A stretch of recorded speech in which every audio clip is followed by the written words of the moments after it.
बारे में पहले मैं बात करता हूं और धीरे धीरे करके सारी चीजें आपको एक एक करके क्लियर कराता जाऊंगा। जी मैं ठीक हूं, गुड इवनिंग सभी, आप लोग भी सब ठीक होंगे। सबसे पहले बात करूं अगर एग्जाम पैटर्न की, सभी लोग आप लोग इसके बारे में जानते होंगे। जो आपका पेपर है वो आपके जो नंबर आएंगे 150 नंबर का आपका पेपर आएगा, ठीक। एक नंबर का आपका एक क्वेश्चन होगा, टाइम मिलेगा आपको 2.5 घंटे का टाइम मिलेगा। कोई भी नेगेटिव मार्किंग आपके एग्जाम में नहीं है, जी भर के आप लोग तुक्के लगा सकते हो। उसके अलावा मोड होगा आपका सीबीटी यानी कंप्यूटर बेस आपका टेस्ट होगा, ऑनलाइन आपका एग्जाम होगा। उसके अलावा पास होने के लिए 90 नंबर चाहिए और जो कैटेगरी वाले हैं वो आपके 82 चाहिए। लेकिन इन नंबर को छोड़ देना बिल्कुल, ये नंबर हमें मायने नहीं रखते। मैंने बताया ना, अपनी मेंटेलिटी आज से ही चेंज कर दो अपने बड़े टारगेट के लिए, बड़े स्कोर के लिए, वरना जो आगे जॉब वाले आपके एग्जाम रहेंगे उसमें वहां जाकर लुढ़क जाओगे, कुछ फायदा नहीं होने वाला। क्योंकि इतनी सालों से मैं सीटेट की तैयारी करा रहा हूं, पता नहीं कितने बच्चे पास हो गए हैं और कितने घर पर बैठे हुए, ठीक है। तो मैं नहीं चाहता स्टूडेंट इस तरीके की मेंटेलिटी के साथ आगे बढ़े, ठीक है। तो आपको मेंटेलिटी अभी से चेंज करनी पड़ेगी, ये वाली मेंटेलिटी मत रखना अभी कि बस पास हो जाए, ठीक है। तो मेंटेलिटी बड़ी रखनी पड़ेगी।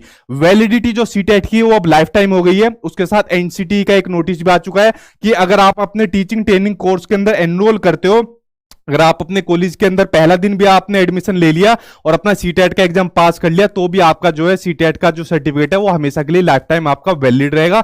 और जो आपका पेपर का जो स्ट्रक्चर है, जो एग्जाम का स्ट्रक्चर है सीटेट के एग्जाम का, उसके अंदर आपका पूछा जाता है, एक तो आपका कंटेंट पूछा जाता है, एक आपका थ्योरेटिकल पोर्शन पूछा जाता है जिसमें आपका जैसे थ्योरी वगैरह पूछी जाती है, ठीक है। और दूसरा पूछा जाता है आपका जो पेडागोजी पूछी जाती है, जो सबसे आसान चीज मानता हूं मैं, जो सीटेट के पॉइंट ऑफ व्यू से पूछी जाती है, जो पेडागोजी पूछी जाती है।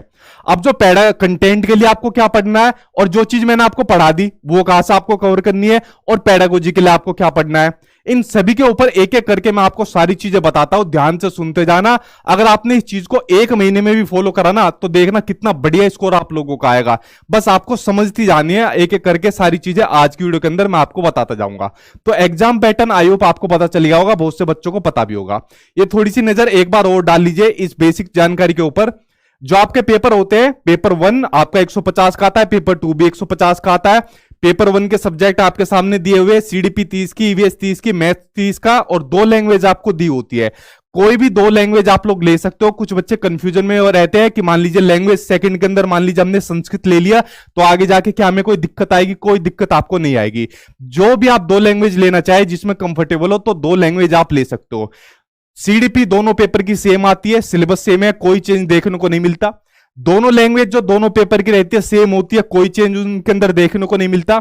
यहां पर ईवीएस मैथ आ जाती है, वहां पर सोशल साइंस आ जाती है, या कुछ बच्चे साइंस और मैथ ले लेते हैं, इतना डिफरेंस बस देखने को मिलता है। तो ये होता है आपका पेपर 1 और पेपर 2 का जो आपका पैटर्न रहता है। अब ये कैसे पढ़ना है, कहां से पढ़ना है, क्या स्ट्रेटेजी इसके लिए फॉलो करनी है, उसके बारे में ध्यान से सुनते जाना। एक एक करके सारी जानकारी अब मैं आपको देने वाला हूं।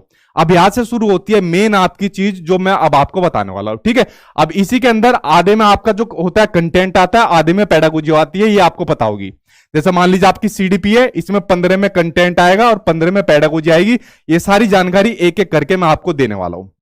देखिए सबसे पहले मैं शुरुआत करता हूं आपके कंटेंट से, उसके बाद मैं पेडागोजी के ऊपर जाऊंगा, ठीक है। तो सबसे पहले शुरुआत करता हूं कंटेंट से, क्योंकि देखिए इसके ऊपर जब आएंगे ना हम, जितने भी जो सब्जेक्ट दिए हुए तो सभी के अंदर आधे में कंटेंट आएगा। लेकिन जो पिछली बार ऑनलाइन एग्जाम हुआ था उसमें कुछ शिफ्ट के अंदर, सिर्फ कुछ शिफ्ट के अंदर किसी में पेडागोजी ज्यादा आ गई थी, किसी के अंदर कंटेंट ज्यादा आ गया था। जैसे मान लीजिए कुछ शिफ्ट के अंदर ये देखने को मिला था, जैसे ईवीएस थी तो कुछ शिफ्ट के अंदर 20 नंबर का कंटेंट आ गया था, 10 की पेडागोजी आ गई थी। तो किसी में 20 की पेडागोजी आ गई थी, 10 का कंटेंट आ गया था। बट ऐसा कुछ शिफ्ट के अंदर ही देखने को मिला था, ज्यादा के अंदर देखने को नहीं मिला था। वरना सेम पैटर्न होता है कि भाई आधे में कंटेंट आएगा आधे में आपका कंटेंट आएगा 15 नंबर का और 15 की पेडागोजी आएगी। सेम ये कंटेंट होता है 15 नंबर का, ठीक है, सभी जगह पर। और आपका सोशल साइंस वाले में आपका 40 का कंटेंट, 20 की पेडागोजी, और साइंस वाले में 20 का कंटेंट, 10 की आपकी पेडागोजी। इस तरीके से जो आपका एग्जाम का पैटर्न रहता है।